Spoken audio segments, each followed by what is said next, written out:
Halo YouTube, balik lagi sama Nuansa Kucing. Dan kali ini gue ingin membahas mengenai kucing yang sudah divaksin. Karena ada yang menanyakan mengenai vaksin kucing, yaitu ada F2, F3, F4. Dan kebetulan si Himalaya ini nih, si hitam, yang matanya biru, kupingnya hitam, ya intinya si Himalaya. Dia kemarin baru vaksin pada tanggal 13 April 2019. Dan ini mencakup 3 penyakit. 3 penyakit itu apa aja? Ada apa tuh ya? Rhinotrachetis, calicivirus, panleukemia. Oke. Jadi ada vaksin tuh yang namanya pertama tuh vaksin F2, vaksin F3. Tuh, masukkan bulu lagi. Sorry ya guys, maklum karena di sini dengan banyak bulu-bulu, anak-anak berbulu. Jadi vaksin F3 itu diberikan pada kucing yang rentan usianya 3 bulan dan selanjutnya sampai 1 tahun.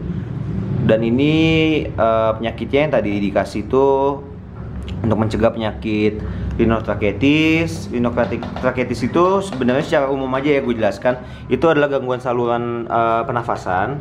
Kemudian kalau calicivirus itu salah satu penyakit yang sering terjadi sama kucing-kucing, dan kucing gue juga sering ditemukan seperti itu. Jadi dia sariawan pada si kucing, dan mulutnya itu sariawan. Kalau udah ada luka jadi sariawan. Dan kalau misalnya dia nggak mau kalau sariawan yang nggak dibersihin, dia jadi nggak mau makan dan bahaya untuk si kucing itu sendiri. Kenapa? Kalau misalnya kucing udah sariawan nggak mau makan dan terus-terusan nggak mau makan, itu bisa bikin penyakitnya makin parah dan berujung pada kematian. Kenapa? Karena bisa membangkitkan penyakit-penyakit lainnya gitu. Jadi kalau misalnya kamu mau lihat cara taunya ada calicivirus atau enggak, dilihat di bawah bibirnya ada hitam-hitam apa enggak, atau ada luka enggak di bagian mulut-mulutnya, lidahnya gitu loh. Nah, kemudian yang tadi kan di sini ada panleukemia katanya. Panleukemia ini penyakit yang paling mematikan. Kenapa? Karena kucing-kucingnya kayak gini nih, yang tadinya sehat-sehat aja, tiba-tiba bisa langsung lemas, nggak berapa lama kemudian langsung is dead, tidak tertolong.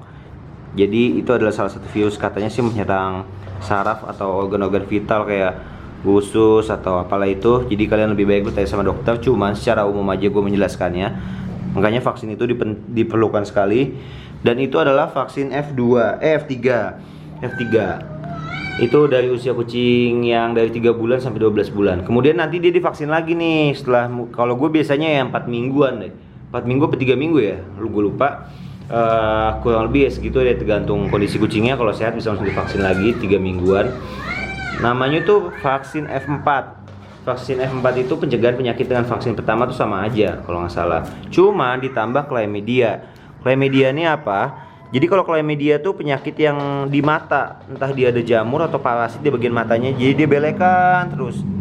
Dan dia harus divaksin itu supaya nggak kena chlamydia itu gitu loh. Nah, kalau kayak si siapa? Kucing gue pernah tuh ada yang kena chlamydia matanya, si Willy. Kucing-kucing lain juga pernah sih. Jadi vaksin itu untuk mencegah semuanya penyakit-penyakit tersebut gitu loh. Jadi kalau yang kucing-kucing kamu matanya suka berair, mungkin bisa dicek apakah dia ada chlamydia atau enggak gitu loh. Oke, jadi kemudian nanti ada vaksin yang selanjutnya itu diulangnya ya tahun-tahun ke depan gitu ya. Maksudnya setelah setahun kemudian nanti diulang. Tapi ada vaksin yang namanya itu F4. Biasanya F4 itu rabies.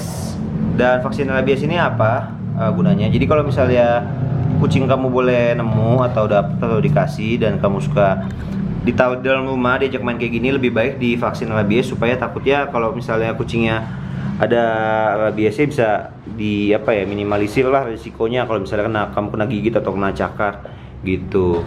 Dan semua vaksin itu akan diulang pada tahun berikutnya. Jadi kalau misalnya udah selesai divaksin, misalnya pada pada tanggal 10 April 2019 sudah semua, nanti tahun depannya 10 April lagi akan diulang lagi vaksinnya gitu loh.